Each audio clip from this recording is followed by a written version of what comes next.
Hello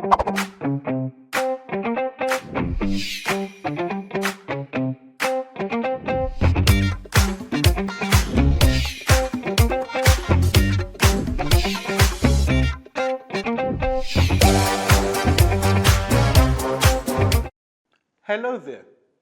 In this lesson, we will solve exam type questions that have to do with the measures of dispersion. Our example for this lesson is as follows. The scores of 10 students in a math test are 10, 10, 20, 20, 25, 30, 35, 35, 35, and 40. Find the mean, mean deviation, variance, standard deviation, and range. Now, let's begin with the first, that is the mean. To get the mean, we make use of the formula summation fx all over summation f. In this case, x bar is representing the mean. Now, for us to get summation fx and summation f, we have to tabulate the data we are given under two columns, as you can see, where x represents the data and f represents the frequency. Now, we have to proceed to get fx, that is the product of f and x. And we get this by introducing a new column to our table. So, we have fx. And we multiply each value in x by the corresponding value in f. So, this gives us 20, 40, 25, 30, 105, and 40. Now, we take the summation of columns f and fx. For f, the total is 10. And for fx, the total is 260. Therefore, our mean becomes 260 divided by 10, which is equal to 26. Let's go to the next one to find the mean deviation. Now, we will get the mean deviation using the formula summation f x minus x bar modulo all over summation f. Now, the modulo sign there tells us that we will be taking the positive value. But first, we need to get x minus x bar. That is, we subtract the mean from each value of x. Let's introduce a new column to our table, and we name it x minus x bar. So, from each value of x, we subtract 26, which is the mean. So, under x minus x bar, we have minus 16, minus 6, minus 1, 4, 9, and 14.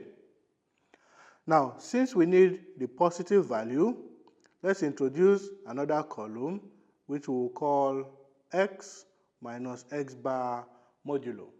So we simply take the positive values of what we have in the previous column. This is 16, 6, 1, 4, 9, 14.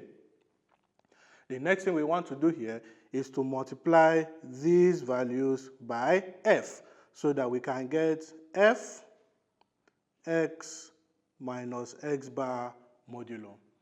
So we multiply each value in f by the corresponding values in the deviation from the mean.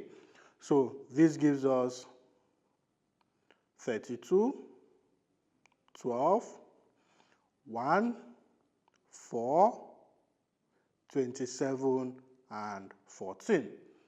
And the total of these values is 90. So we can now use this to get our mean deviation.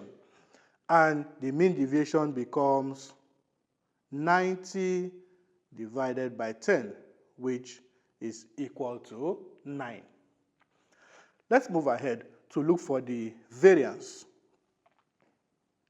For the variance, we are going to be using the formula summation x minus x bar squared all over summation f. What this means is that we have to introduce a new column to our table where we are going to insert the squares of the deviations from the mean, that is x minus x bar squared. So every value in x minus x bar will be squared. And when we do that, we have 256, 36, 1, 16, 81, and 196. The total of the values in this column is 586. Now with this, we can find the variance, which is 586 divided by 10, which gives us 58.6 as the variance. Going forward, the next thing we want to look for is the standard deviation. For the standard deviation, we make use of the formula square root of variance. What this simply means is that if you already have the variance, all you have to do is to evaluate the square root to give you the standard deviation.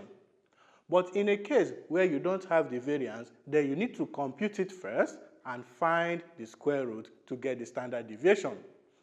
In our case, we already have the variance, so we simply take the square root to get the standard deviation. Remember, our variance was 58.6. So standard deviation in this case is the square root of 58.6. And the square root of 58.6 is 7.6551, which we can approximate to 7.7. Now, for the last item which we are asked to find, that is the range. Remember, the range is simply the difference between the highest and lowest values. From the set of numbers we were given, the lowest value is 10 and the highest is 40. So the range is simply the difference between 40 and 10. That is 40 minus 10, which gives us 30. And that is how you determine your measures of dispersion. There's more to come, and I'll see you in another lesson. Bye for now.